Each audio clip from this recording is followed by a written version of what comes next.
Assalamualaikum warahmatullahi wabarakatuh. Alhamdulillahi rabbil alamin. Hamdan katsiran tayyiban mubarakan fi, mubarakan alaihi kama yuhibbu rabbuna wa yarda. Wa ashhadu an la ilaha illallah wahdahu la syarika lah. Wa ashhadu anna Muhammadan abduhu wa rasuluh. Salawatu rabbi wa salamu alaihi wa ala alihi wa ashabihi wa man sara ala nahjihi wastanna bi sunnatihi ila yaumil qiyamah. Alhamdulillah, puji syukur kita haturkan kehadirat Allah Azza wa Jal di kesempatan malam ini. Untuk sesi yang kesekian kalinya kembali kita lanjutkan kajian dalam kegiatan secara simultan berantai di Qatar. InsyaAllah kita akan membahas tentang catatan berkaitan iman terhadap masalah gaib. Kita tahu bahwa beriman terhadap hal yang gaib adalah aslul iman, inti dari semua iman. Allah Subhanahu wa ta'ala menyebutkan sifat orang yang bertakwa, alladzina yu'minuna bil ghaibi, orang-orang yang beriman kepada hal yang gaib. Dan 5 rukun iman semuanya berkaitan, dan 6 rukun iman semuanya berkaitan dengan hal yang gaib. Karena kalau sudah ditampakkan oleh Allah, maka iman sudah tidak lagi berlaku. Kita percaya akan adanya surga, percaya dengan adanya neraka, percaya akan adanya hisab, percaya dengan adanya kitab-kitab masa silam, percaya dengan aneka banyak hal yang itu semuanya adalah hal yang gaib, yang ketika itu sudah ditampakkan oleh Allah Subhanahu wa ta'ala, maka iman sudah tidak lagi berlaku. Sehingga bicara masalah iman kepada hal yang gaib itu sama dengan beriman kepada semuanya.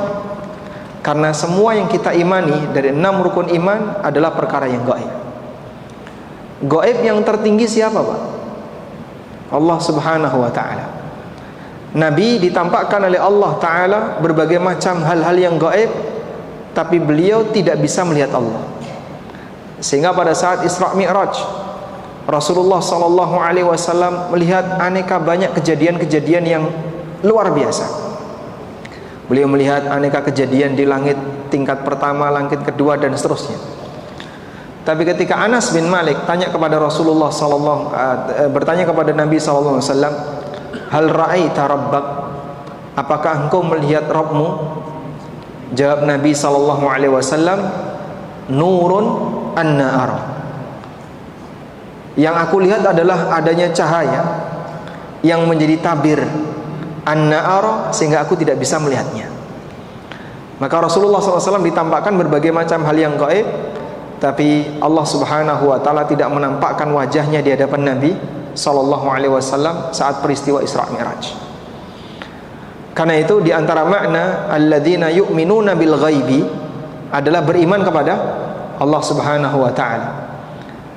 Kita mengimani Allah itu ada, kita mengimani Allah Maha Kuasa, kita mengimani Allah Subhanahu wa ta'ala zat yang memiliki banyak sekali asmaul husna. Walaupun kita tidak pernah melihatnya, walaupun kita tidak pernah mendengar suaranya, tapi kita mengimaninya. Baik. Dan di kesempatan kali ini kita akan membahas beberapa catatan yang penting untuk kita berikan, untuk kita ketahui berkaitan dengan hal yang gaib itu. Yang pertama, Bapak Ibu yang dimakan Allah, secara makna bahasa, gaib adalah bentuk kata yang artinya lawan dari hadir. Gaib artinya adalah kata yang berlawanan dengan kata hadir. Kalau Anda memanggil seseorang dan dia ada di tempat, maka jawabannya apa? Hadir. Kalau tidak ada, jawabannya gaib. Sehingga hadir dan gaib ini dua hal yang berlawanan. Berarti apa definisi gaib di sini?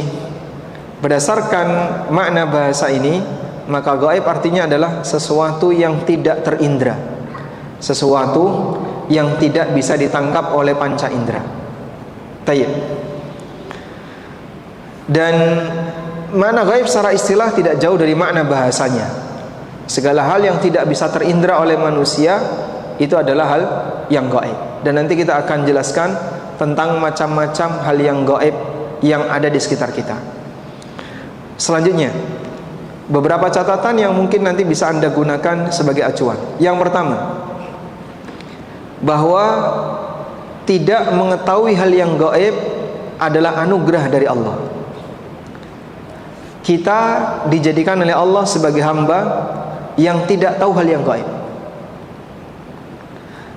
Anda bisa bayangin, andaikan kita ini punya kemampuan untuk mengetahui sesuatu yang gaib, maka saya dan Bapak Ibu masing-masing kita tahu rahasia semuanya. Kira-kira bisa nggak komunikasi dengan baik? Saya yakin kita akan takut untuk ketemu. Sehingga apapun yang kita lakukan, dalam kondisi tidak ada seorang pun yang tahu, tapi karena tetangga kita tahu hal yang gaib, semuanya tahu hal yang gaib, kira-kira kalau ketemu gimana? Nyaman nggak? Nggak nyaman ya? Kita akan merasa malu. Oh, ternyata si fulan yang kita sangka dia adalah orang baik, selama ini ternyata seperti itu perbuatannya. Oh, si A punya simpanan seperti ini, si B punya simpanan kayak gini. Oh, si C melakukan perbuatan seperti ini di dalam rumahnya, orang lain tidak tahu. Apalagi yang berkaitan dengan masalah yang paling sensitif atau masalah yang sangat pribadi. Maka Allah jadikan kita tidak tahu hal yang gaib itu anugerah. Sehingga ketika seorang hamba tidak tahu hal yang gaib, mereka bisa berinteraksi dengan normal. Anda tahu hal yang gaib, justru itu akan membuat kita jadi tidak normal ketika berinteraksi. Termasuk diantaranya adalah normalnya manusia tidak bisa melihat jin. Berarti ketika dia bisa melihat jin, normal atau tidak? Normal atau tidak? Abnormal. Abnormal, abnormal ya. Tidak normal. Artinya apa? Itu orang sakit. Orang yang sehat, yang normal, dia nggak bisa melihat jin. Kalau dia bisa melihat jin, berarti dia tidak normal. Dan Bapak Ibu, tidak bisa melihat jin itu anugerah atau bukan, Pak? Anugerah. Kenapa Pak kok bisa disebut anugerah? Andaikan kita bisa melihat jin, maka hidup Anda tidak akan bisa nyaman. Masuk toilet penuh dengan penampakan yang menakutkan, sehingga mau buang air nggak jadi. Kenapa? Ketakutan. Allah Subhanahu wa taala berfirman, "Innahu yarakum huwa wa qabiluhu min haitsu la tarawnahum." Sesungguhnya iblis bisa melihat kalian, demikian pula bala tentaranya, min haitsu la tarawnahum, dari posisi di mana kalian tidak bisa melihat mereka. Maka di saat kita tidak bisa melihat jin, hakikatnya itu adalah anugerah dari Allah Subhanahu wa taala, sehingga manusia bisa beraktivitas dengan normal. Oleh karena itu sangat aneh ya, kalau ada orang yang justru ngejar ilmu gimana caranya bisa melihat jin, atau gimana caranya bisa melihat sesuatu yang gaib. Saya ingin punya ilmu bisa menerawang. Menerawang apa Pak? Bisa tembus tembok pandangannya. Terus bisa pengen apa lagi? Saya pengen bisa melihat jin, saya pengen bisa ini bisa. Untuk apa ilmu seperti itu? Ketika orang punya ilmu seperti itu tidak akan memberikan dia kebahagiaan. Justru itu akan mengancam kebahagiaan hidupnya. Kok bisa Pak? Dia tidak akan bisa berinteraksi dengan nyaman. Naik kendaraan misalnya, tiba-tiba ada yang lewat dan kelihatan. Kira-kira gimana Pak? Ngerem berkali-kali ya. Anda tidak akan bisa ngebut seperti yang Anda inginkan. Begitu ada batas kecepatan 120 kilo, di depan ada kamera, Anda ngerem. Kenapa ngerem? Ada makhluk gaib. Tayyib. Dengan tidak tahu hal yang gaib, tidak tahu jin, ini anugerah yang diberikan oleh Allah Subhanahu wa taala kepada hambanya. Selanjutnya, catatan berikutnya. Ada dua bentuk penyimpangan berkaitan dengan iman terhadap masalah gaib. Penyimpangan yang pertama adalah tidak mau mengimani hal gaib yang sudah ditegaskan dalam dalil. Misalnya hal yang gaib yang sudah disebutkan dalam Al-Quran, hal gaib yang sudah pernah disebutkan dalam hadis yang sahih. Ketika seorang hamba tidak mau mengimani hal gaib yang sudah ditegaskan dalam dalil, berarti dia cacat berkaitan dengan masalah iman kepada hal yang gaib.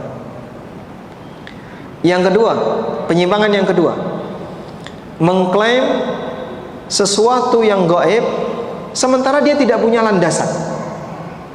Dia ngaku tahu A, tahu B, tahu C, padahal itu semuanya adalah hal yang gaib.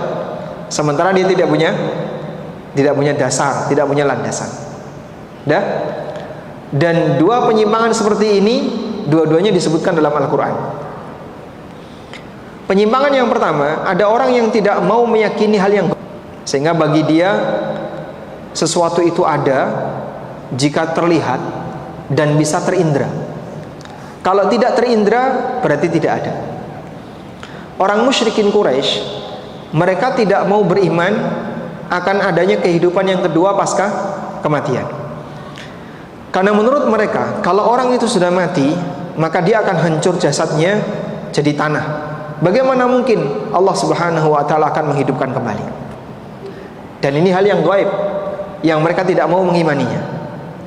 Karena itu para ulama mengatakan ada 3 titik sengketa antara Nabi SAW dengan orang musyrikin.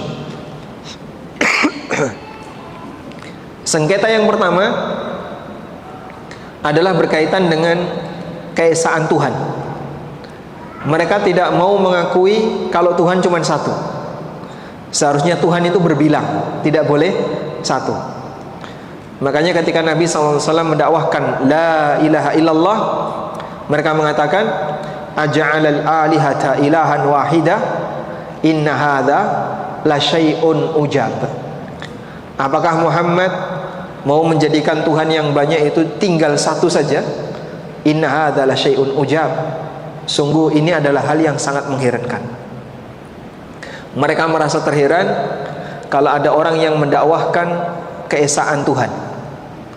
Yang kedua, berkaitan dengan iman kepada hari akhir.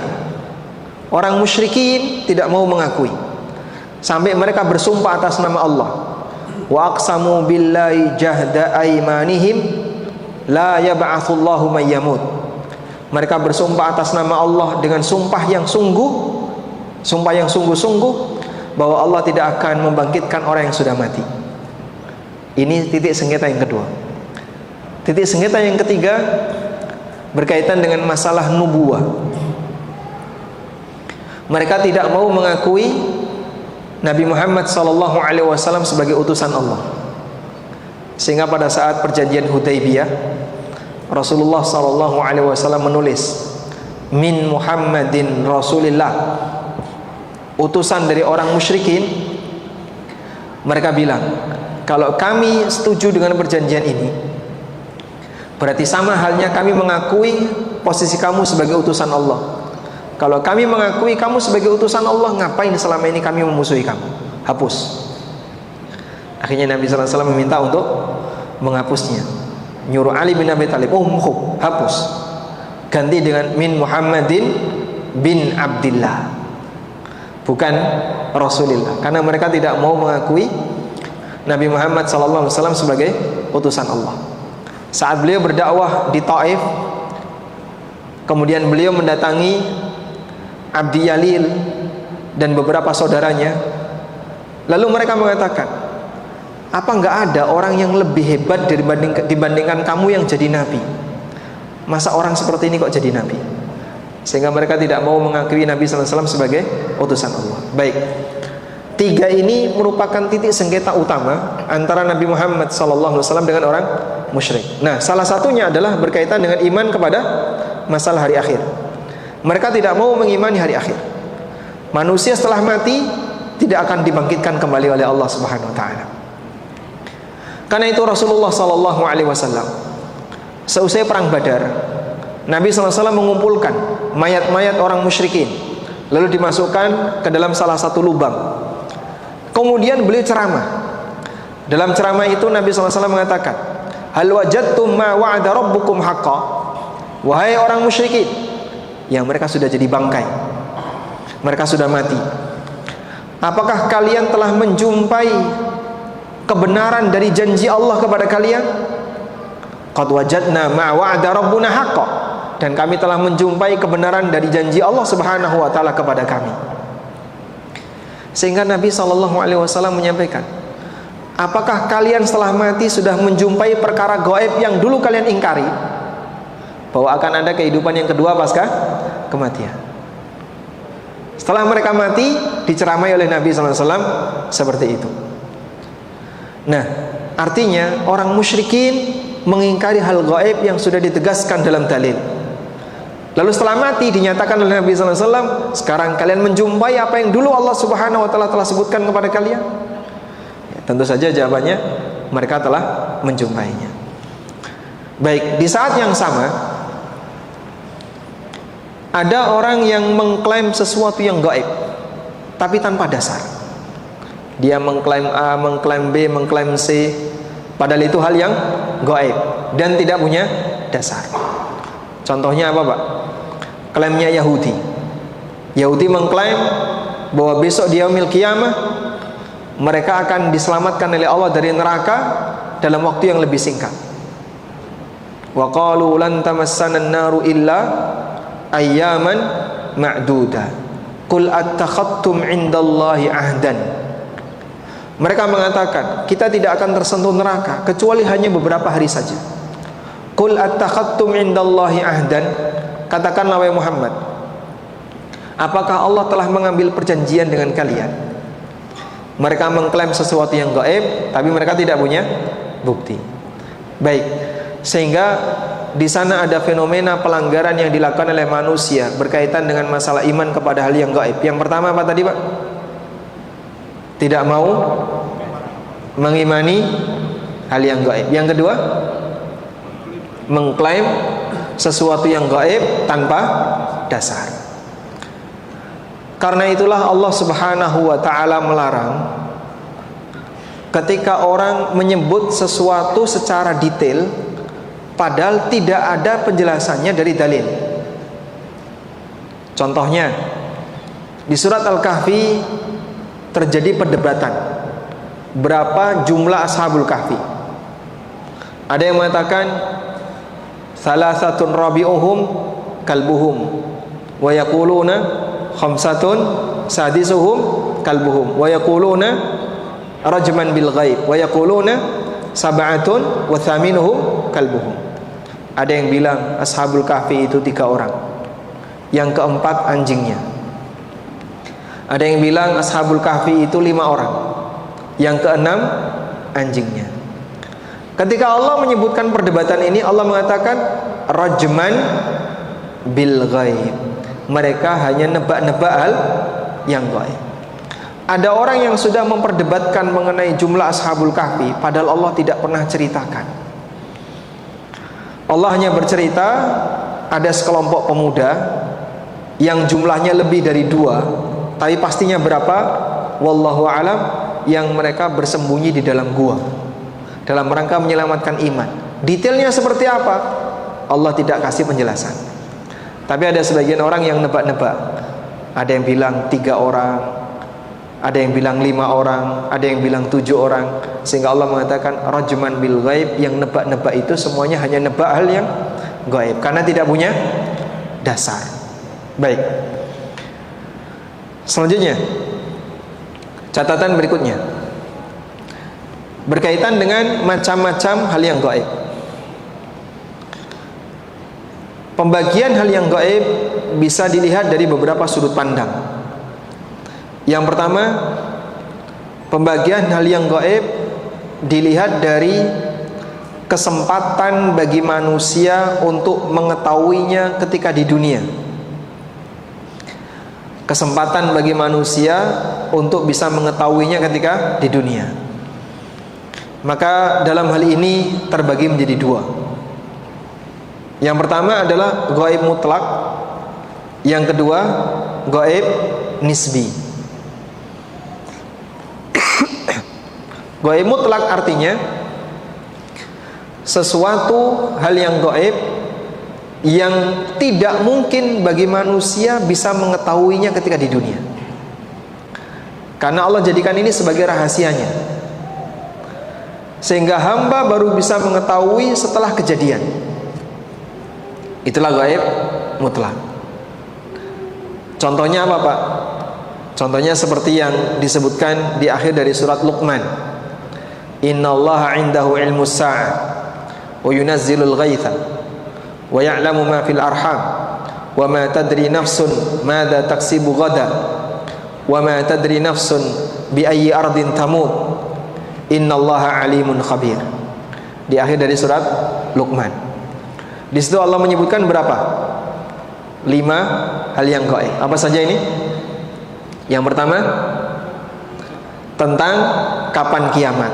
Yang kedua, tentang kapan Allah menurunkan hujan. Yang ketiga, mengenai kejadian yang ada di dalam rahim. Yang keempat, siapapun tidak tahu dia akan berbuat apa keesokan harinya. Yang kelima, siapapun tidak akan tahu di mana dia akan mati. Yang ini disebut oleh Nabi SAW sebagai mafatihul ghaib, kunci-kunci hal yang gaib. Nah, gaib yang mutlak seperti ini tidak pernah Allah bocorkan kepada siapapun, sehingga hamba tidak ada yang tahu sampai kejadian itu terjadi. Baik, artinya tidak ada peluang bagi manusia untuk bisa mengetahuinya. Sehingga bisa nggak, Pak, manusia itu berusaha untuk mempelajari ilmu menggali hal yang gaib? Ya, jawabannya mustahil. Sebab Allah Subhanahu wa taala merahasiakannya, dan sepanjang Allah merahasiakan, selamanya hamba tidak akan pernah tahu. Yang kedua, ada gaib yang disebut dengan gaib nisbi. Apa itu gaib nisbi? Hal gaib yang diketahui oleh sebagian makhluk tapi tidak diketahui oleh makhluk yang lain. Beberapa contoh gaib nisbi. Yang pertama, hal gaib yang diketahui oleh malaikat tapi manusia tidak tahu. Contohnya apa, Pak? Ada malaikat yang dia mencatat takdir manusia ketika hamba ini di usia 120 hari dalam janin. Allah Subhanahu wa taala mengutus malaikat yang bertugas apa? Mencatat 4 takdir. Apa saja itu? Bikat birizkihi wa ajalihi wa amalihi wa syaqiyun am sa'id. Tentang rizkinya, ajalnya, amalnya, apakah dia menjadi orang yang bahagia ataukah orang yang celaka. Tidak ada satupun makhluk yang tahu selain malaikat yang diperintahkan oleh Allah untuk mencatat takdir ini dalam rahim. Sehingga ibu janin tidak tahu, janin itu juga nggak tahu, hanya malaikat ini yang tahu. Cuman kita tidak bisa berkomunikasi dengan malaikat itu. Sehingga gimana, Pak, caranya biar kita tahu ajal kita? Kalau kamu bisa berkomunikasi dengan malaikat yang nyatet takdir kamu saat kamu masih jadi janin, kau akan tahu berapa umurmu. Tapi tidak ada cara untuk bisa berkomunikasi dengan malaikat itu. Baik. Yang kedua, masih berkaitan dengan gaib nisbi. Ada hal gaib yang diketahui oleh jin tapi manusia tidak tahu. Contohnya apa, Pak? Contohnya, jin bisa melihat sesama jin. Jin bisa tahu kegiatan yang terjadi di alam jin. Manusia tahu nggak? Tidak. Karena manusia tidak tahu, maka dia tidak bisa mendapatkan informasi berkaitan dengan kondisi jin. Oleh karena itulah, manusia tidak diperintahkan untuk berinteraksi dengan jin selain satu hal. Manusia tidak diperintahkan untuk berinteraksi dengan jin selain satu hal: jangan saling mengganggu. Sehingga tidak boleh seseorang ngotori tulang digunakan sebagai alat untuk istijmar, dikasih najis. Kenapa? Nabi SAW melarang orang istijmar, orang istinja dengan menggunakan tulang. Apa alasannya? Fa innahu zadu akhikum minal jin. Karena tulang ini adalah bahan makanan saudara kalian di kalangan jin, sehingga jangan diganggu dengan cara dikasih najis. Maka ada beberapa larangan berkaitan dengan masalah aktivitas manusia yang itu berpotensi mengganggu jin. Termasuk diantaranya kencing di lubang yang mungkin bisa jadi ada jin di situ, dan seterusnya. Sehingga tidak ada kegiatan interaksi antara manusia dengan jin yang dijelaskan oleh syariat selain satu ini: jangan saling ganggu. Manusia jangan ganggu jin, jin jangan ganggu manusia.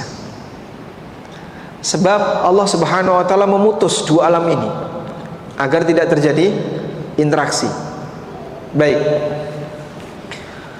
Karena itu tidak ada perintah kepada kita untuk belajar kepada guru jin. Oh, bisa jadi Pak, ada jin yang usianya panjang ribuan tahun sehingga ketemu Nabi Muhammad SAW.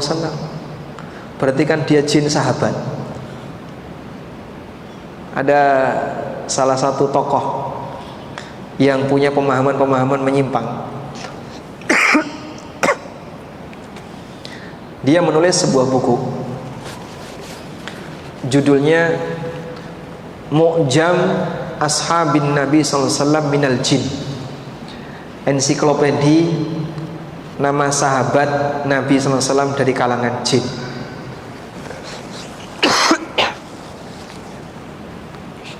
Itu kenalannya lewat apa ini?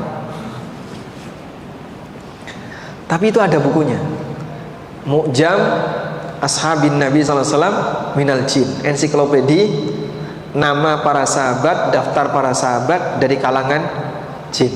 Dan ini hanya membual saja, karena tidak mungkin manusia bisa mengetahui identitas jin.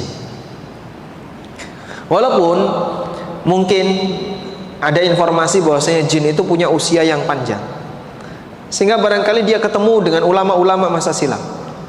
Tapi tidak ada perintah bagi kita untuk belajar kepada jin, karena interaksinya diputus. Manusia fokus dengan kehidupan manusia, jin fokus dengan kehidupan jin. Selanjutnya ada juga hal yang gaib yang diketahui oleh sesama manusia. Contohnya apa Pak? Ya misalnya kejadian di Indonesia diketahui oleh orang Indonesia, tapi tidak diketahui oleh orang yang sedang berada di Qatar. Kejadian di Qatar diketahui oleh orang yang ada di Qatar, tapi tidak diketahui oleh orang yang ada di Indonesia. Ini semuanya namanya apa? Gaib nisbi, gaib yang sifatnya relatif. Lalu bagaimana caranya agar kita bisa mengetahui kejadian yang ada di sana? Ya, ketika Anda mendapatkan informasi dari sana, maka Anda bisa tahu. Sehingga gaib nisbi bisa bocor ke tempat yang lain apabila informasi itu bisa sampai kepada orang lain. Baik. Selanjutnya, pembagian hal yang gaib dilihat dari waktu kejadiannya. Saya ulang ya. Pembagian hal yang gaib yang pertama tadi dilihat dari peluang hamba bisa mengetahui. Ada berapa? 2, gaib mutlak dan gaib nisbi. Gaib mutlak hanya Allah yang tahu, Allah tidak pernah membocorkan. Gaib nisbi Allah beritahu kepada sebagian makhluk, namun makhluk yang lain tidak diberitahu. Kemudian yang kedua, pembagian hal yang gaib dilihat dari waktu kejadiannya. Yang pertama adalah hal gaib yang sudah terjadi. Contohnya apa Pak? kejadian di zaman azali, penciptaan Nabi Adam, penciptaan Hawa, penciptaan jin, penciptaan malaikat, dan seterusnya, termasuk penciptaan langit dan bumi. Dan manusia tidak bisa mengetahui kejadian azali itu kecuali melalui informasi yang disampaikan oleh wahyu. Sehingga kita tahu bagaimana proses penciptaan Adam karena Allah bercerita. Kita tahu bagaimana proses penciptaan malaikat karena Nabi SAW menceritakannya. Lalu bagaimana sengketa antara iblis dengan Nabi Adam, Allah bercerita dalam Al-Quran, sehingga kita mengetahuinya. Termasuk diantaranya adalah perjalanan sejarah manusia, dari para nabi yang pertama, Nabi Adam, kemudian para rasul dan para nabi yang diutus oleh Allah setelahnya, dengan jumlah yang sangat banyak. Kita bisa mengetahui Nabi A, Nabi B, Nabi C ketika di sana ada cerita yang disampaikan oleh Allah Subhanahu wa taala. Baik. Karena itu pada waktu Nabi SAW diusir dari Taif, kemudian Nabi SAW beristirahat di sebuah kebun milik siapa? Utbah dan Syaibah, putra dari Rabi'ah. Kemudian Utbah dan Syaibah melihat dari kejauhan, kasihan itu Muhammad, dia diusir dari Taif sampai berdarah-darah seperti itu, lalu istirahat di kebunnya. Akhirnya mereka menyuruh Adas. Siapa Adas? Budaknya.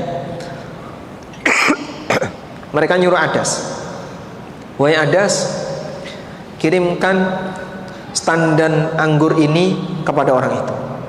Dibawalah standan anggur, disuguhkan kepada Nabi SAW.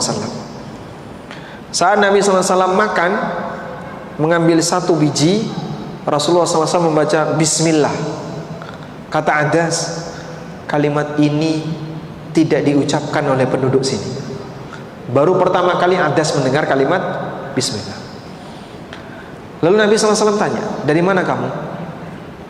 Adas menyampaikan, saya dari negeri ini. Kemudian Nabi SAW mengatakan, itu adalah negerinya Yunus bin Matta, rajulun saleh. Adas penasaran, dari mana Anda bisa tahu Yunus bin Matta? Subhanallah. Jadi di masa itu mendengar nama Nabi itu hal yang hebat. Di masa itu bisa mendengar nama, bisa memahami nama Nabi itu hal yang hebat. Kok kamu tahu ada Yunus bin Matta itu dari mana? Akhirnya Rasulullah SAW menyampaikan, aku adalah utusan Allah yang mendapatkan wahyu. Karena itu Allah Subhanahu wa taala mengatakan bahwa para nabi yang diceritakan oleh Allah itu bagian dari wahyu yang Allah Subhanahu wa taala berikan kepadanya. Sehingga jamaah dimuliakan Allah, manusia tidak akan bisa mengetahui hal-hal yang gaib tadi, kejadian-kejadian masa silam, kalau tidak diceritakan oleh Allah Subhanahu wa taala. Yang kedua, hal gaib yang belum terjadi. Dalam Al-Quran Allah menceritakan beberapa hal gaib yang belum terjadi, seperti munculnya Ya'juj dan Ma'juj. Allah berfirman, hatta idza futihat Ya'juj wa Ma'juj wa hum min kulli hadabin yansilun. Hingga apabila telah dibukakan tembok Ya'juj dan Ma'juj dan mereka turun dengan cepat dari semua tempat-tempat yang tinggi. Taib, di sana ada berita gaib tentang Ya'juj dan Ma'juj, tentang terbitnya matahari dari barat, tentang turunnya Nabi Isa, tentang munculnya Dajjal dalam hadis yang sahih, dan seterusnya. Ini adalah hal yang gaib yang belum terjadi. Tayyib. Selanjutnya, catatan berikutnya, yang keberapa? Yang kelima. Kelima atau keenam? Nomor nggak penting ya, yang penting Anda nyatat aja. Catatan yang kelima, hal yang gaib bagian dari rahasia Allah. Dan Allah Subhanahu wa taala menegaskan dalam Al-Qur'an, Qul la ya'lamu man fis samawati wal ardil ghaiba illallah. Katakanlah Muhammad, tidak ada satupun makhluk di langit dan di bumi yang tahu hal yang gaib kecuali Allah. Dan Allah tidak pernah membocorkan hal yang gaib itu kecuali untuk Rasulnya, utusannya yang Allah pilih. Allah Ta'ala berfirman, Alimul ghaibi fala yudhiru ala ghaibihi ahada illa man irtada mir rasulin. Dialah zat yang mengetahui hal yang gaib, dan Allah la yudhir, tidak pernah menampakkan hal yang gaib itu ahadan kepada siapapun, illa man irtada mir rasulin, kecuali rasul yang Allah ridhai. Maka kejadian hal yang gaib tidak pernah dibocorkan oleh Allah. Dari sinilah kalau sampai ada orang yang mengklaim tahu A, tahu B, tahu C, hal yang gaib, pastikan bohong. Pastikan itu adalah dusta. Karena Allah tidak pernah membocorkan hal yang gaib kecuali untuk Rasul. Ada salah satu tetangga di tetangganya Jogja. Dia bilang seperti ini, saya bisa mengetahui arwah sebelum dicabut oleh Allah. Jadi dia kadang bilang kalau ada orang mau mati, itu dia sudah tahu arwahnya sudah keluar masuk rumah, sebentar lagi mau hilang. Ya. Dan ada orang yang percaya seperti itu. Dia punya pengikut. Bagi mereka yang punya iman, dia akan mengatakan orang ini pendusta, dia pembohong. Karena tidak mungkin manusia bisa melihat arwah. Bahkan pemilik arwah tidak bisa melihat arwahnya sendiri. Dan gak ada ceritanya arwah keluar duluan, terus gentayangan di dalam rumah, setelah itu baru dicabut ke atas, tidak ada. Kalau sudah pisah dari raga, maka orangnya otomatis mati. Nah, menurut keyakinan sebagian orang, dia punya kemampuan melihat arwah. Dan keyakinan seperti ini cukup semarak, mohon maaf ya, ketika Maulid. Sebagian orang merasa mengklaim bisa melihat datangnya arwah Rasulullah SAW, sehingga dia berdiri menghormat karena Nabi SAW hadir ketika itu. Berdiri menghormat karena Nabi SAW hadir ketika itu. Dari mana kamu tahu kalau Nabi SAW hadir? Kayak seperti apa? Kayak apa rupanya? Arwahnya. Beliau melihat, ada orang yang bisa melihat arwah beliau. Kita bisa pastikan bohong. Karena tidak ada manusia yang bisa melihat arwah. Tayyib. Selanjutnya, karena ini hanya Allah yang tahu, maka bagian dari mengimani keesaan Allah adalah mengimani hanya Allah yang tahu hal yang gaib. Sehingga Allah Maha Esa itu dalam banyak hal. Allah Maha Esa, satu-satunya zat yang berhak disembah. Allah Maha Esa, satu-satunya zat yang maha kuasa atas segalanya. Allah Maha Esa, satu-satunya zat yang bisa mengabulkan doa. Termasuk keyakinan kita, Allah Maha Esa, dialah satu-satunya zat yang tahu hal yang gaib. Sehingga mengklaim bahwa ada makhluk yang tahu hal yang gaib cacat dalam masalah tauhid. Ini termasuk di antara bentuk cacat dalam masalah tauhid. Misalnya dia meyakini si A bisa mengetahui tanda-tanda kiamat, si B bisa mengetahui kapan akan terjadi kejadian ini. Itu sama dengan cacat dalam masalah apa? Masalah tauhid. Karena ini bagian dari keesaan Allah yang tidak boleh diberikan kepada makhluk yang lain. Baik, saya ulang ya. Bapak meyakini Allah Maha Esa? Yakin. Keesaan Allah dalam hal apa saja, Pak? Keesaan Allah dalam hal apa saja? Coba disebutkan dari urutan paling kanan. 1. Keesaan Allah yang Bapak ketahui dalam hal apa saja? 1. Sebutkan 1 saja. Allah Maha Esa dalam hal hak untuk disembah. Baik. Yang kedua, resiko duduk di depan. Yang kedua, Allah Maha Esa dalam hal yang menciptakan alam semesta. Yang ketiga, Allah Maha Esa dalam hal yang mengatur alam. Berikutnya, yang keempat, Allah Maha Esa dalam memberi rizki, mengabulkan doa. Banyak ya Pak? Banyak. Seharusnya kita tidak kesulitan untuk menjawab ketika ditanya, Tuhanmu itu Maha Esa dalam hal apa? Kita bisa menjawab sebagai orang mukmin. Tuhanku Maha Esa karena Dia satu-satunya hak yang berhak untuk disembah, satu-satunya zat yang bisa mengabulkan doa, satu-satunya zat yang ini yang di antaranya adalah satu-satunya zat yang mengetahui hal yang gaib. Maka kalau ada orang yang punya keyakinan bahwa ada makhluk yang mengetahui hal yang gaib, atau dia sendiri mengklaim bisa tahu hal yang gaib, berarti cacat berkaitan dengan masalah pengakuan dia terhadap keesaan Allah. Bisa dipahami ya? Baik. Ada sebuah qasidah yang sangat ma'ruf, masyhur. Mungkin sebagian Bapak Ibu sudah menghafalnya. Pujian yang diberikan dalam qasidah ini untuk Nabi SAW, di antara teksnya adalah wa min ulumika ilmul lauhi wal qalam. Dan bagian dari ilmumu wahai Rasulullah adalah isi dari lauhul mahfud dan apapun yang ditulis oleh pena catatan takdir.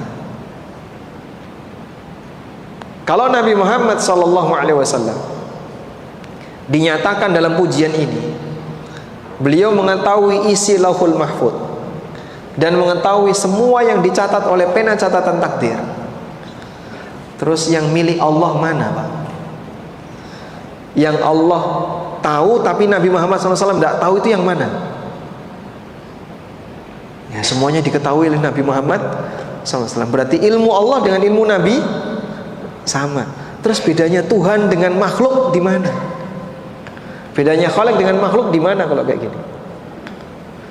Maka pujian seperti ini pujian berlebihan, termasuk di antara bentuk gulu, dan Nabi SAW tidak suka seperti itu. Makanya Nabi SAW mengatakan, la tutruni kama atratin nasara ibna Maryam. Janganlah kalian mengkultuskanku sebagaimana praktek yang dilakukan oleh orang Nasrani terhadap Nabi Isa bin Maryam. Innama amna abdun faqulu abdullahi wa rasuluh. Aku adalah hamba biasa, maka berikan penanda bagiku, hamba Allah dan utusannya. Baik. Selanjutnya, catatan berikutnya bahwa kisah dalam Al-Quran adalah bukti kebenaran dari Al-Quran. Kisah gaib dalam Al-Quran itu bagian dari bukti kebenaran Al-Quran. Dalam Al-Quran ada banyak sekali cerita-cerita hal yang gaib masa silam. Allah Subhanahu wa ta'ala mengatakan tentang kisah Nabi Nuh, tilka min amba'il ghaibi nuhiha ilaik ma kunta ta'lamuha anta wala qaumuka min qabli hadha. Itulah berita-berita penting tentang gaib yang kami wahyukan kepadamu, cerita-cerita tentang para nabi masa silam. Ma kunta ta'lamuha anta wala qaumuka min qabli hadha. Kamu dan kaummu sebelum aku ceritakan seperti ini, mereka tidak pernah tahu. Mereka nggak tahu kalau dulu ada kapal Nabi Nuh. Mereka nggak tahu ada banjir bandang yang menenggelamkan semua orang kafir. Mereka tidak pernah tahu tentang cerita Nabi Ibrahim, Nabi A, Nabi B. Setelah Allah ceritakan, Allah mengatakan tilka min amba'il ghaibi nuhiha ilaik. Itulah cerita-cerita gaib yang kami wahyukan kepadamu. Ma kunta ta'lamuha anta wala qaumuk. kamu dan kaummu sama-sama tidak tahu. Sampai Allah ceritakan. Karena itulah banyak sekali dalam Al-Quran setelah Allah menceritakan para nabi, Allah sering mengatakan wa ma kunta ladaihim id yulquna aqlamahum. Wahai Muhammad, kamu tidak ada di dekat mereka pada saat mereka sedang melemparkan pena-pena mereka, saat mereka melemparkan pensil-pensil mereka untuk berundi siapakah yang berhak merawat Maryam. Tapi Nabi SAW bisa bercerita tentang Nabi Zakaria, padahal beliau tidak hadir ketika peristiwa itu. Loh, kamu tahu dari mana? Dari wahyu Allah Subhanahu wa taala. Karena itulah orang Yahudi ingin membuktikan kebenaran Nabi Muhammad SAW. Salah satunya adalah minta cerita. Ibnu Abbas bercerita, suatu hari sekelompok Yahudi mendatangi Nabi SAW. Lalu mereka mengatakan, ya Abul Qasim, tolong jelaskan kepada kami beberapa hal yang akan kami tanyakan kepada anda, dan tidak akan ada yang tahu jawabannya kecuali seorang Nabi. Tidak akan ada orang yang tahu jawabannya kecuali seorang Nabi. Kemudian Nabi Muhammad SAW mengatakan, saluni amma syi'tum, silahkan kalian bertanya yang kalian inginkan. Walakini ja'alu li dhimmatallah, tapi aku minta jaminan. Wa ma akhadha Yaqubu alaihi salam ala banihi, sesuai dengan jaminan yang Allah berikan dan perjanjian yang pernah diambil oleh Nabi Yakub kepada putra-putranya. Apa jaminannya? La in haddatsukum syai'an fa araftumuhu la tutabi'unni 'alal Islam. Kalau nanti setelah kalian bertanya, lalu aku kasih jawaban persis sebagaimana yang sudah kalian ketahui dari kitab-kitab kalian, kalian harus mengikutiku untuk masuk Islam. Siap, itu kesepakatannya. Sudah? Akhirnya mereka bertanya kepada Nabi SAW beberapa pertanyaan. 4 pertanyaan yang disampaikan oleh Yahudi ini. Pertama, makanan apa yang diharamkan Israel untuk dirinya sebelum Taurat diturunkan? Yang kedua, seperti apa mani lelaki dan mani perempuan, dan bagaimana bisa menjadi anak laki-laki? Yang ketiga, bagaimana kondisi yang seorang nabi yang ummi ketika tidur? Yang keempat, siapa yang menjadi wali anda di kalangan malaikat? Ini 4 pertanyaan Yahudi kepada Nabi Muhammad SAW. Dites. Tidak akan ada yang bisa menjawab dengan benar kecuali seorang nabi. Rasulullah SAW menjawab 3. Yang pertama diterima oleh Yahudi. Apa yang diharamkan oleh Nabi Yakub berkaitan dengan mani laki dan mani perempuan, berkaitan dengan kondisi nabi yang ummi, maksudnya dalam Nabi Muhammad SAW ketika tidur.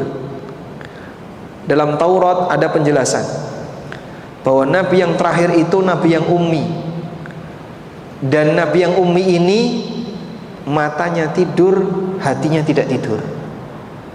Tanamu aini wala yanamu qalbi, mataku tidur tapi hatiku tidak tidur. Hatinya Nabi SAW nggak pernah tidur. Semua dijawab oleh Nabi SAW dan diterima oleh si Yahudi. Pertanyaan yang keempat, siapa malaikat yang menjadi kekasihmu, yang menjadi walimu? Dijawab oleh Nabi SAW, Jibril. Apa kata Yahudi? Andaikan tadi kau menjawab Mikail, aku mau masuk Islam. Kami benci Jibril. Nah, berkaitan dengan ini turunlah firman Allah Subhanahu wa taala, "Man kana aduwwan lillahi wa malaikatihi wa rusulihi wa Jibril wa Mikala fa innallaha aduwwun lil kafirin." Siapa yang memusuhi Allah, para malaikatnya, para rasulnya, Jibril dan Mikail, sesungguhnya Allah adalah musuh bagi orang kafir. Ya, ini karena keras kepalanya si Yahudi. Sudah dikasih jawaban benar tapi tetap tidak mau menerima, dan mereka ingkar janji. Baik, selanjutnya catatan keberapa? Keberapa? 7. 7 atau 8? Manut ya, bebas. Nomornya bebas. Selanjutnya, tanpa wahyu dari Allah, para nabi tidak tahu hal yang gaib. Tanpa wahyu dari Allah, para nabi tidak tahu hal yang gaib. Pada saat hari raya, Rasulullah SAW sedang beristirahat. Lalu di rumah Aisyah ada 2 gadis kecil yang sedang menyanyikan senandung Bu'ath, lagu Bu'ath. Dalam syair yang menceritakan tentang peristiwa perang Bu'ath, tiba-tiba orang ini mengatakan, wa fina nabiyyun ya'lamu ma fi ghadin. Di tengah kami ada seorang nabi yang dia bisa mengetahui besok terjadi apa. Spontan Nabi SAW mengatakan, la taquli hakadha, jangan ngomong kayak gitu. Wa quli ma kunti taqulin, tapi ucapkanlah seperti ucapan sebelumnya. Kalimat ini tidak boleh, tapi kalau sebelumnya boleh. Sehingga Rasulullah SAW ketika dipuji dengan kalimat yang tidak sesuai realita, beliau menolak. Orang ini memuji, wa fina nabiyyun ya'lamu ma fi ghadin. Di tengah kami ada seorang nabi yang bisa mengetahui besok terjadi apa. Rasulullah SAW menolaknya. Enggak benar, saya tidak bisa mengetahui besok terjadi apa. Dan bahkan Allah perintahkan kepada Nabi Muhammad SAW untuk berikrar di hadapan seluruh umat agar menyatakan sifat beliau sebagaimana layaknya manusia. Qul, katakan Nabi Muhammad, la amliku li nafsi naf'an wala dharra illa ma sya'allah, walau kuntu a'lamul ghaiba lastakthartu minal khair wa ma massani yasu. Sampaikan Nabi Muhammad, aku tidak bisa mengendalikan kebaikan dan keburukan bagi diriku kecuali yang telah Allah kehendaki. Dan kalau aku mengetahui hal yang gaib, lastakthartu minal khair, maka aku akan bisa memperbanyak kebaikan. Wa ma massani yasu, dan aku tidak akan mendapatkan musibah. Artinya apa? Beliau kalau tidak memiliki wahyu, tidak tahu hal yang gaib. Baik. Ada sebuah kejadian di mana Nabi SAW pernah ditanya oleh sahabat. Lalu beliau menyatakan, saya tidak tahu. Seorang sahabat datang kepada Rasulullah SAW. Ya Rasulullah, ayul biqa'i afdal. Ya Rasulullah, tempat apakah di muka bumi ini yang paling mulia? Kemudian Nabi SAW mengatakan, la adri hatta sa'altu Jibril. Aku nggak tahu. Tunggu, aku akan tanya sama Jibril. Kemudian Nabi SAW bertanya kepada Jibril, wahai Jibril, tempat apakah yang paling mulia di muka bumi ini? Jibril mengatakan, la adri hatta as'ala rabbi. Aku nggak tahu sampai aku bertanya kepada Allah. Masya Allah. Jadi setingkat Nabi, setingkat Jibril. Yang tanya orang biasa, Pak. Orang biasa tanya kepada Nabi Muhammad SAW, beliau bilang, saya nggak tahu sampai saya tanya sama Jibril. Nabi SAW tanya sama Jibril, Jibril jawab, aku nggak tahu sampai saya tanya kepada Allah. Kemudian Jibril tanya kepada Allah, lalu Allah ngasih jawaban. Kemudian jawabannya disampaikan kepada Nabi SAW, lalu Nabi SAW menyampaikan kepada si penanya tadi. Masya Allah. Kalau tidak tahu, walaupun setingkat Nabi, mereka jawab tidak tahu. Ketika Jibril tidak tahu, beliau jawab tidak tahu. Dan demikianlah adabnya, bahwa kita tidak boleh menyatakan sesuatu yang tidak kita ketahui. Wala taqfu ma laisa laka bihi ilm. Janganlah kamu mengikuti sesuatu yang tidak kamu mengetahuinya. Dan hadis tadi disebutkan dalam hadis riwayat Ahmad dari sahabat Jubair bin Mut'im radhiyallahu anhu. Selanjutnya, yang keberapa? Catatan berikutnya, kita tidak boleh kepo berkaitan dengan hal gaib yang tidak ada penjelasannya. Kita tidak boleh kepo berkaitan dengan hal gaib yang tidak ada penjelasan detailnya. Baik, sebagian perkara gaib diceritakan oleh Allah tidak 100%. Misalnya tentang tanda hari kiamat, misalnya Allah ceritakan hanya 30%, yang 70% Allah tidak ceritakan. Tentang Ashabul Kahfi, anggaplah misalnya cerita tentang Ashabul Kahfi diceritakan 20%, yang 80% Allah rahasiakan. Boleh nggak Pak kita ngejar-ngejar yang dirahasiakan tadi? Kepo dengan apa yang tidak dijelaskan secara detail oleh Allah Subhanahu wa taala, sehingga menebak-nebak hal yang gaib. Jawabannya tidak boleh. Termasuk salah satu di antara pelanggaran dalam masalah iman kepada hal yang gaib adalah kepo berkaitan dengan hal gaib yang tidak didetailkan dalam dalil, baik Al-Quran maupun hadis Nabi sallallahu alaihi wasallam. Baik. Nah, pekerjaan mereka yang suka apa itu? Cok gali cok, gak cocok. Atau ilmu cocok logi. Mengkait-kaitkan, ada informasi yang disebutkan dalam hadis sahih, ada informasi yang disebutkan dalam hadis dhaif, terus ditambahi dengan karangan dia sendiri, cerita tentang akhir zaman sampai dia dikenal sebagai dai akhir zaman. Ngawurnya banyak. Dia mencampurkan antara hadis sahih dengan cerita pribadi. Ya memang ada sebagian yang dia sampaikan bersumber dari hadis yang sahih, tapi campurannya banyak sekali. Dan praktek seperti ini masuk kategori kepo terhadap hal yang gaib, menebak-nebak hal yang gaib.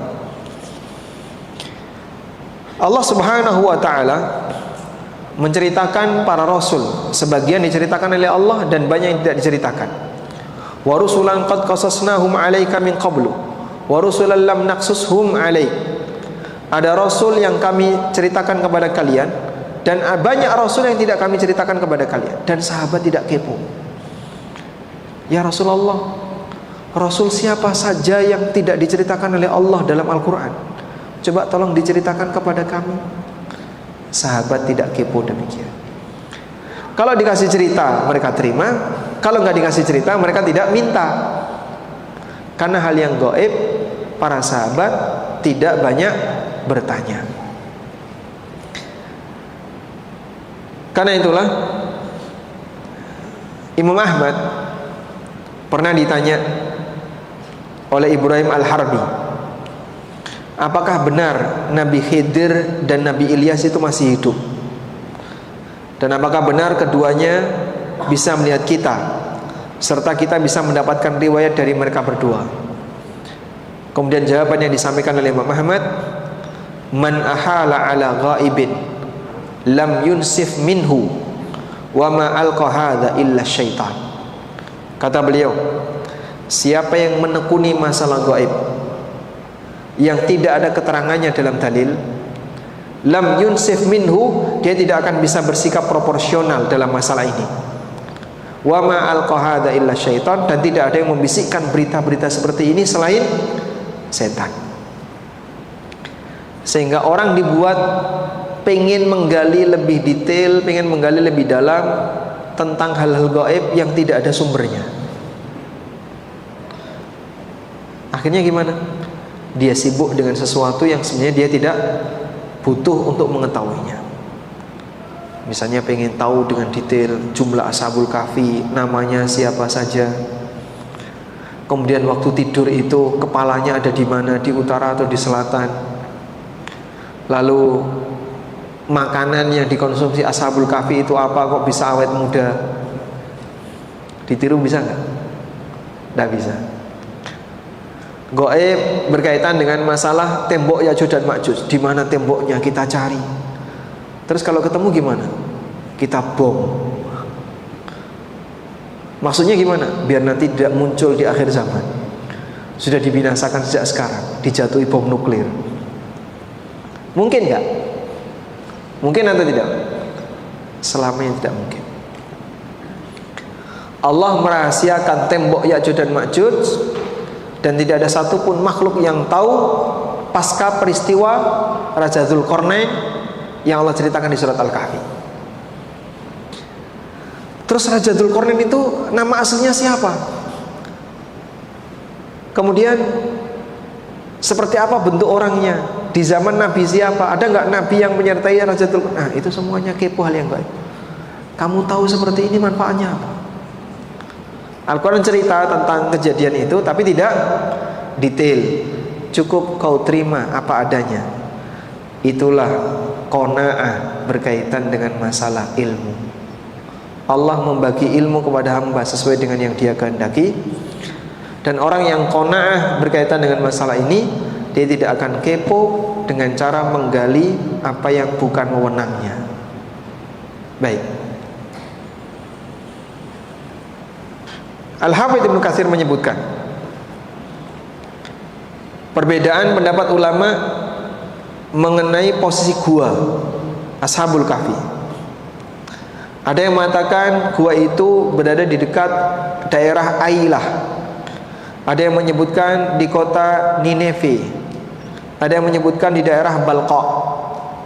Setelah menyebutkan perbedaan pendapat di kalangan para ahli sejarah tentang posisi gua Ashabul Kahfi. Mungkin sebagian Bapak Ibu sudah ada pernah ke Yordan, datang ke gua Ashabul Kahfi. Itu belum disepakati. Guanya menghadap kemana itu? Guanya menghadap kemana? Yang di Yordan? Hah? Menghadap keluar. Bukan menghadap ke dalam ya. Guanya Ashabul Kahfi menghadap kemana? Utara, selatan, timur, barat. Yang sudah datang ke sana. Gimana Pak?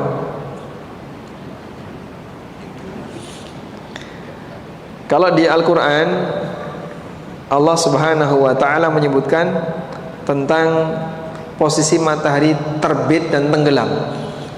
Wa tara syamsa idza tala'at tazawaru an kahfihim dzatal yamin.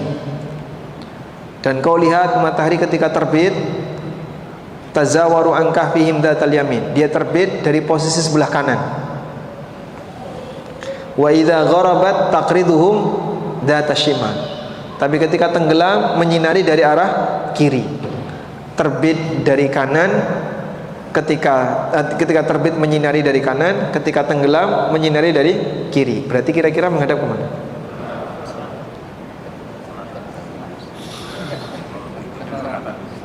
Utara atau selatan? Kok jadi khilaf ini? Hah? Barat? Utara atau selatan? Hah? Saat terbit menyinari dari sebelah timur, saat tenggelam menyinari dari sebelah barat, dari sebelah kiri. Saya ulang ya, saat terbit menyinari dari sebelah kanan, saat tenggelam menyinari dari sebelah kiri. Berarti menghadap? Hah? Ke atas.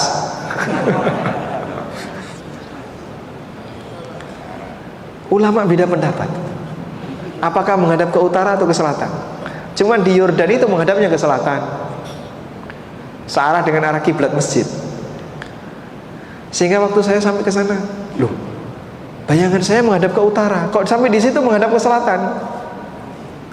Dan ternyata Al-Hafidz Ibnu Katsir menyebutkan para ulama juga belum sepakat betul nggak itu gua Ashabul Kahfi. Tadi ada yang bilang ya, ada yang di Balqa, ada yang di Nineve, ada yang di kota Ailah. Mereka beda pendapat. Namun Al-Hafidz Ibnu Katsir kemudian memberikan sebuah kesimpulan seperti ini. Ini yang penting. Wa qad akhbarallahu ta'ala bidzalika wa arada minna fahmahu wa tadabburahu walam yukhbirna bimakani hadzal kahfi fi ayyil biladi minal ardi. Allah menyampaikan kepada kita kisah Ashabul Kahfi. Allah menghendaki agar kita merenungkan dan mentadaburinya. Itu yang penting. Namun Allah tidak pernah memberitahu posisi gua itu ada di negara mana, ada di daerah mana. Kata Al-Hafidz Ibnu Katsir, id la faidata lana fihi, karena enggak ada manfaatnya.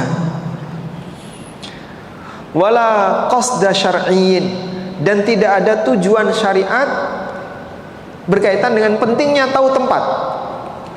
Wa qad takallafa ba'dul mufassirin fadzakaru fihi aqwala, dan sebagian ahli tafsir terlalu memaksakan diri sampai mereka menyebutkan beberapa pendapat mengenai posisi gua itu. Pendapat A, pendapat B, debat panjang, nggak jelas.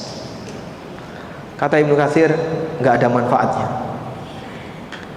Lalu beliau menyimpulkan, setelah beliau menyebutkan tadi keterangan-keterangan tadi, wallahu a'lamu bi ayyi biladillahi huwa. Allah Maha tahu di daerah mana gua itu berada. Walau kana lana fihi maslahatun diniyah la arsyadana-Allahu wa rasuluhu ilaihi. Andaikan ada kemaslahatan agama yang besar di sana, tentu Allah akan tunjukkan titiknya. Sebagaimana titik yang di situ ada nilai keutamaan sehingga setiap muslim harus tahu. Apa itu? Raudhah. Orang beribadah di Raudhah dapat apa, Pak? Baina hijri wa mimbari raudhatun min riyadil jannah. Antara rumahku dengan mimbarku adalah taman surga. Beribadah di situ punya keutamaan. Nabi SAW menjelaskan tentang titik di mana orang bisa beribadah dan punya nilai keutamaan. Itu nggak boleh geser itu. Tempatnya fix. Nah yang kayak gini nggak jelas pun nggak apa-apa. Dan orang tidak perlu kepo untuk tahu. Karena kalaupun tahu, kau mau ngapain? Aku mau beribadah di sana. Tujuannya apa? Ya beribadah di gua Ashabul Kahfi. Nah, malah dia membuat amalan baru dalam syariat. Karena kita tidak boleh beribadah dengan tempat kecuali untuk 3 masjid. Apa saja? Masjidil Haram, Masjid Nabawi, dan Masjidil Aqsa. Sehingga tempat yang tidak dibutuhkan oleh kaum muslimin untuk bisa meningkatkan amal, di situ tidak ada penjelasan detail. Nabi Muhammad SAW pernah bercerita tentang kuburannya Nabi Musa di hadapan para sahabat.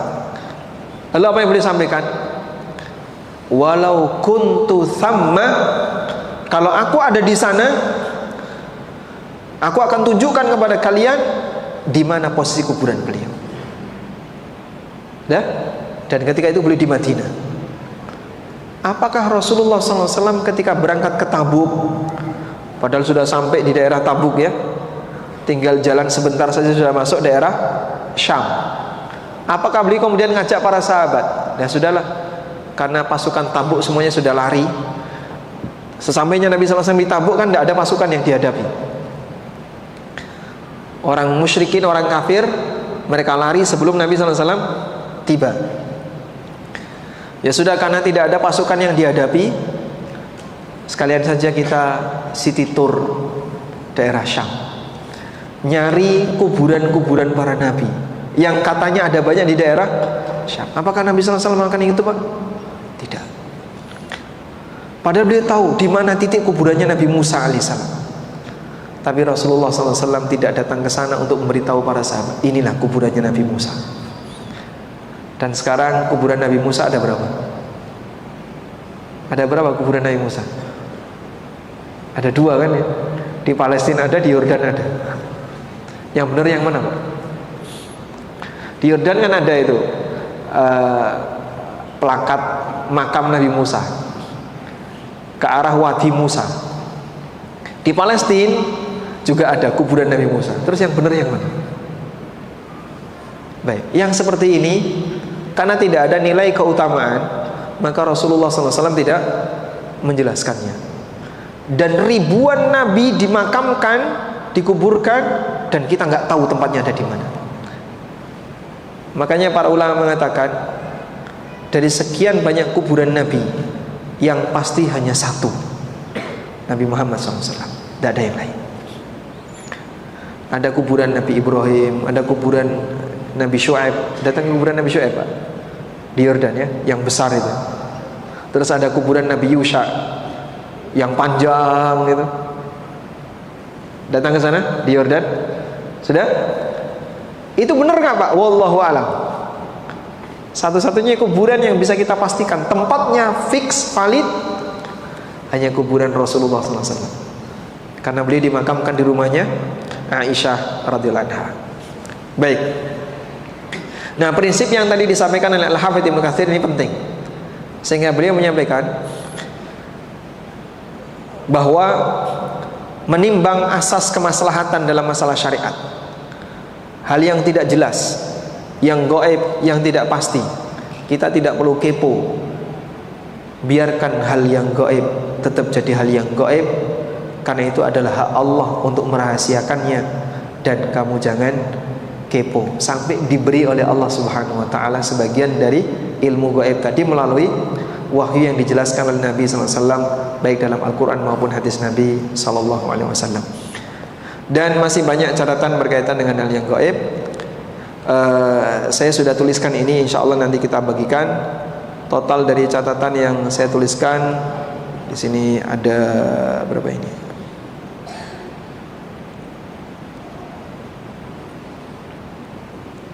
Ada 20 sekian, 23 catatan. Tadi Bapak baru nyatat berapa? 8. Totalnya ada 23. Masih banyak ya.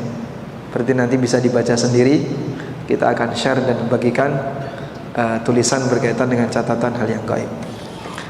Demikian, wassallallahu ala nabiyyina Muhammadin wa ala alihi wa sahbihi wasallam.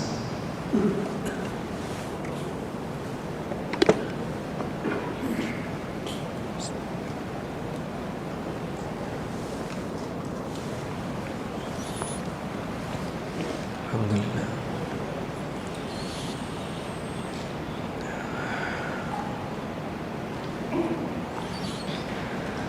Assalamualaikum. Waalaikumsalam.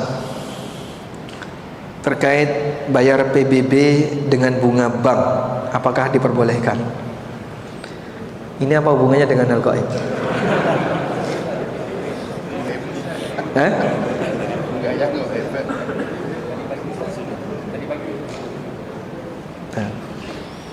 Kalau bayar PBB-nya tadi pagi sudah ya. Nah, ini kaitannya dengan bolehkah menggunakan bunga bank untuk membayar PBB. Pertama, jika kita sepakat bahwa bunga bank itu adalah riba, maka konsekuensinya nilai dari bunga ini tidak boleh manfaatnya kembali kepada kita sebagai pemilik rekening.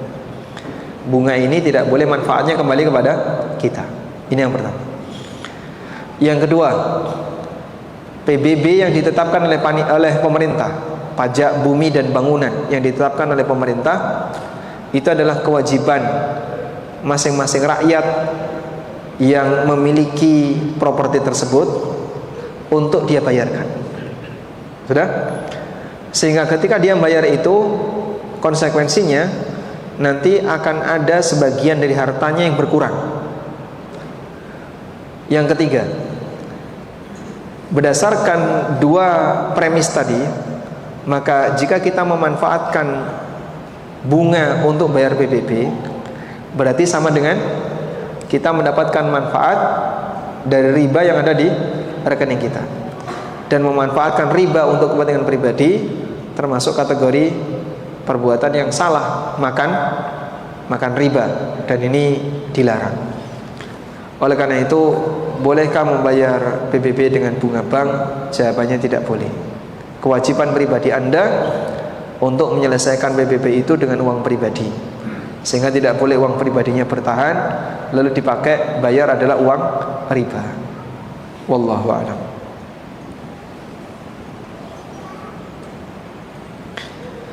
Assalamualaikum. Waalaikumsalam. Mana yang lebih afdal?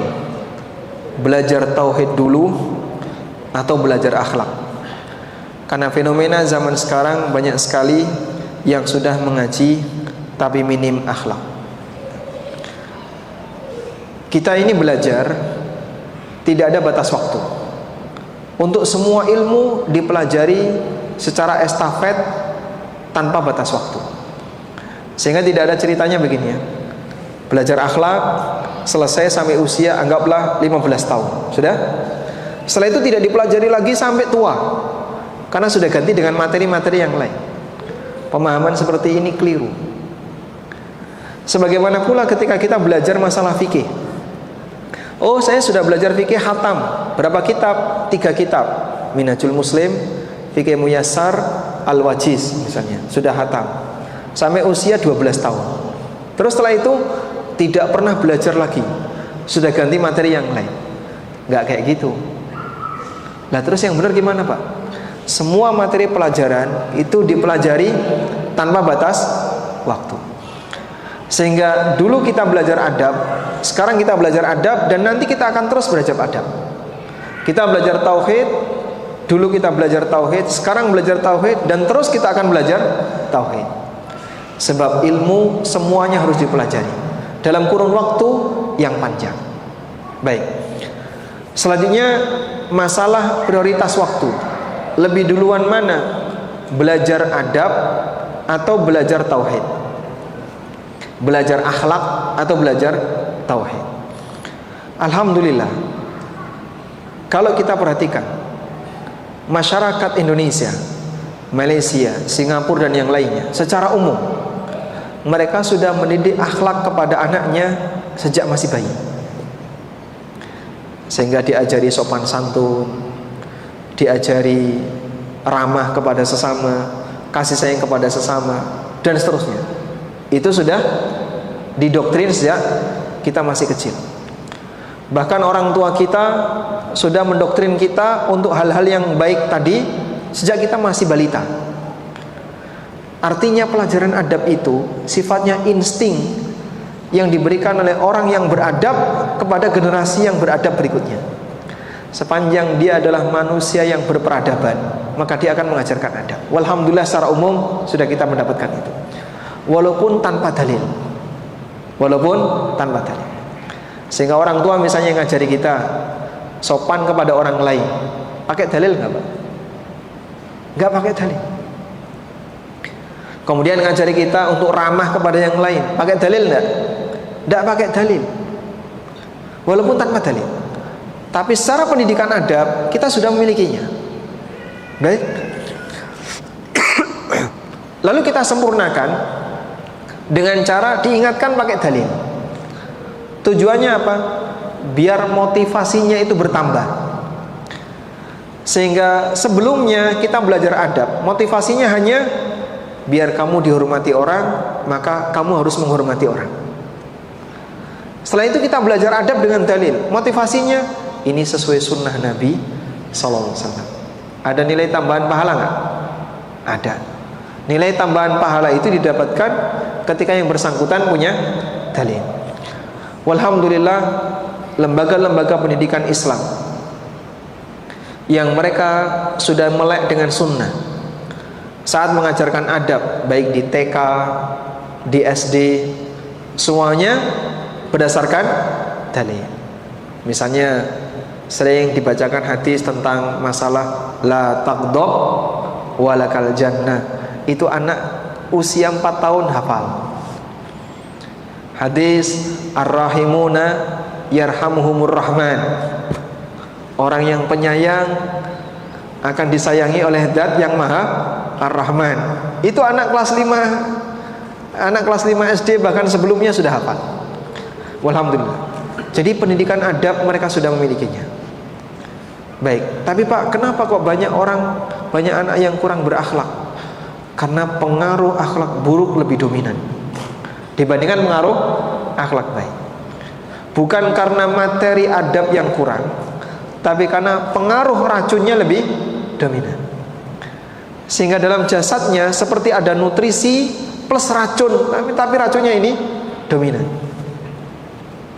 Makanya ketika anak itu tumbuh lebih dewasa, orang tua yang bisa mengarahkan apa yang bisa memberikan pengaruh bagi anak, terutama mohon maaf pergaulan dan HP ya. Sehingga mohon untuk diwaspadai berkaitan dengan masalah siapa yang memberikan pengaruh bagi anak-anak kita. Wallahu a'lam.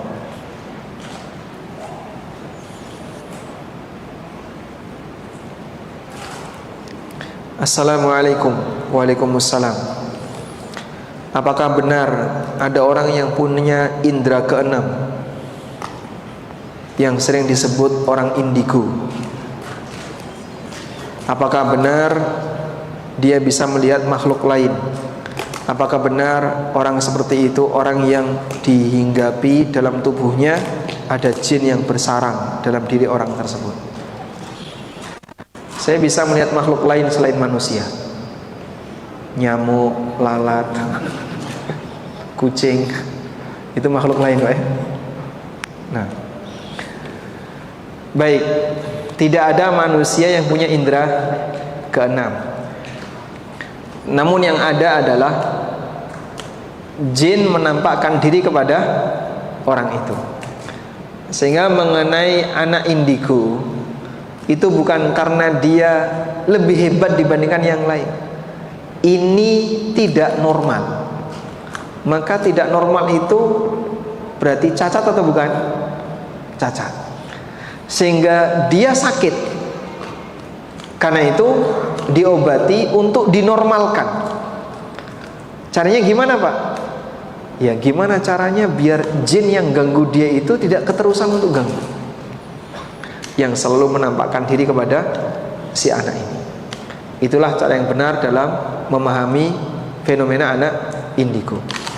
Sehingga status anak indigo itu bukan karena dia bisa melihat jin, tapi karena jin menampakkan diri kepada dirinya.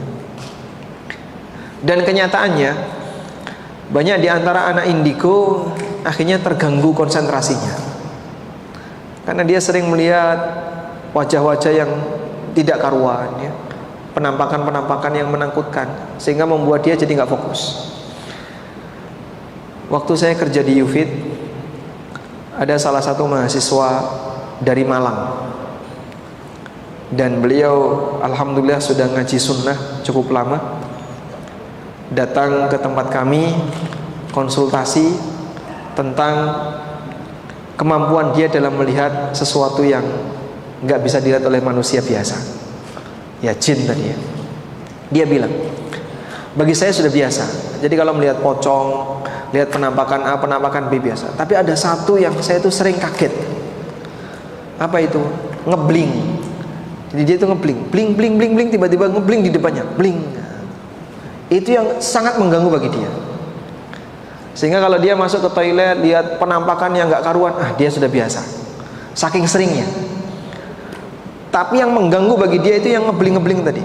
Tiba-tiba ada wajah yang buruk itu dari kejauhan ngebling, tiba-tiba langsung di dekatnya bling. Itu yang membuat dia kaget. Itu kalau nyupir kan bahaya tuh.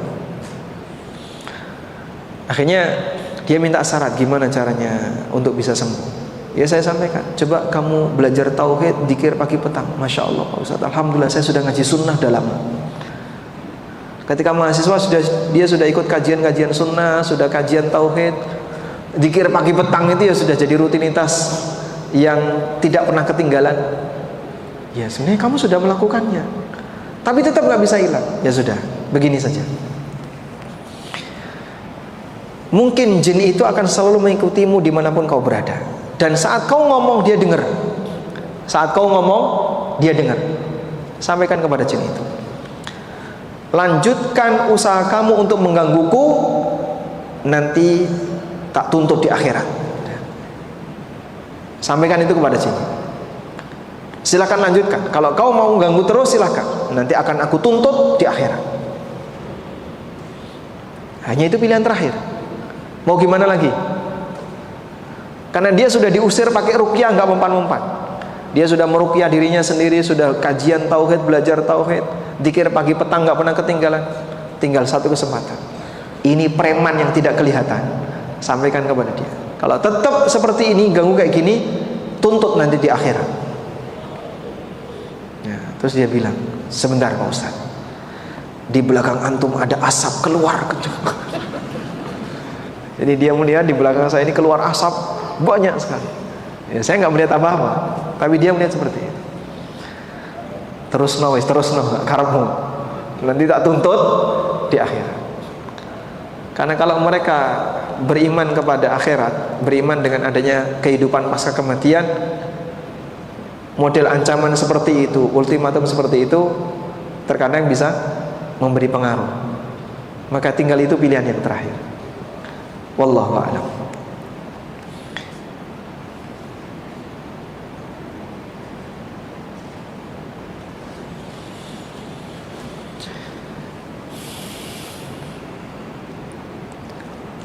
Ada pertanyaan, suami sering diemin istri tanpa sebab yang jelas. Mohon nasihatnya. Suami hadir di sana.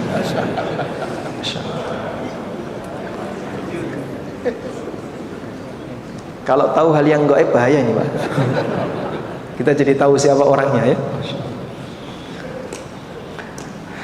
Tayyib. Bahwa kerukunan dalam rumah tangga itu disyariatkan dalam agama ini. Karena itu Nabi Muhammad SAW mengatakan, khiyarukum li ahlihi wa ana khiyarukum li ahli. Di antara sifat orang pilihan di antara kalian adalah ketika dia bisa bersikap yang terbaik bagi ahli. Kata ahlun dalam bahasa Arab maknanya istri. Orang yang terbaik di antara kalian adalah yang terbaik sikapnya terhadap istrinya. Dan aku adalah orang yang terbaik sikapnya terhadap istriku. Sehingga Nabi Muhammad SAW menyatakan dengan tegas, aku adalah orang yang terbaik ketika bersikap kepada istri. Walaupun jumlah istri beliau banyak, tapi sikap beliau kepada seluruh istri beliau adalah sikap manusia terbaik kepada istrinya. Tayyib. Kendati demikian, Rasulullah SAW pernah mendiamkan istrinya. Namun ada alasannya. Alasannya apa Pak? Suatu ketika Rasulullah SAW pada saat mau masuk rumah Aisyah, tiba-tiba beliau berhenti dan tidak masuk, menampakkan wajah emosi. Aisyah tahu kenapa tiba-tiba suaminya pulang dengan wajah emosi dan tidak mau masuk rumah. Kemudian Aisyah mengatakan, tubtu ilallahi wa rasuli, aku bertobat kepada Allah dan Rasulnya. Apa gerangan yang membuat anda ya Rasulullah tidak mau masuk rumah? Ternyata apa? Aisyah masang korden, yang di korden itu ada gambar makhluk bernyawa. Kemudian Nabi SAW mengatakan, inna sahib hadas surah, inna sahib hadis surah la yu'adzabuna yaumal qiyamah. Orang yang gambar ini besok akan disiksa di hari kiamat. Beliau emosi dengan adanya gambar makhluk bernyawa. Akhirnya Aisyah diperintahkan untuk mengambil korden tadi. Kemudian korden tadi diambil dan dipotong-potong, dijadikan sebagai sarung bantal. Dijadikan sebagai sarung bantal. Barulah Nabi SAW mau masuk rumah. Karena itu, bolehkah seorang suami mendiamkan istrinya? Kalau ada sebab, misalnya maksiat istri atau pelanggaran yang dilakukan oleh istri, sehingga sang suami emosi karena kemaksiatan dan pelanggaran itu, silahkan. Tapi kalau karena tanpa sebab, setiap kali datang emosi, setiap kali datang emosi. Nah, ini yang masalah bukan yang didiemin, tapi yang mendiamkan. Kenapa anda setiap kali masuk ke rumah kok diamkan istri dan seterusnya? Dan itu membuat rumah tangga jadi gak nyaman. Kalau memang tidak ada masalah, kita diperintahkan untuk bersikap ramah kepada sesama. Dan orang yang paling berhak untuk kita sikapi ramah adalah manusia yang selalu hidup paling dekat dengan kita, yaitu keluarga kita. Maka Bapak Ibu yang dimuliakan Allah, bersikaplah ramah kepada sesama. Senyum itu bernilai sedekah. Suami bisa bersedekah kepada istrinya sebagaimana istri bisa bersedekah kepada suaminya. Jika kita senyum kepada orang lain yang tidak tinggal satu rumah dengan kita, bernilai sedekah, apalagi senyum kepada orang yang tinggal satu rumah dengan kita. Bersikap ramah, ngasih salam, senyum kepada orang rumah, bagian dari sedekah. Wallahu a'lam.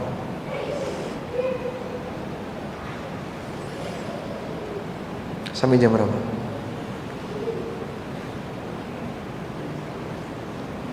Sampai jam berapa? Cukup. Ustaz, ila Isa.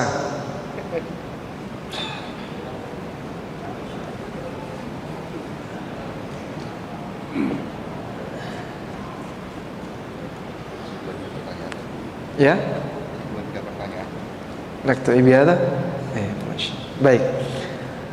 Karena kita sudah di pukul 9:20, mungkin kita cukupkan sampai di sini. Mudah-mudahan apa yang kita sampaikan ini menjadi kajian yang bermanfaat. Wassallallahu ala nabiyyina Muhammadin wa ala alihi wa sahbihi wasallam. Wa akhiru da'wana alhamdulillahi rabbil alamin. Wassalamualaikum warahmatullahi wabarakatuh.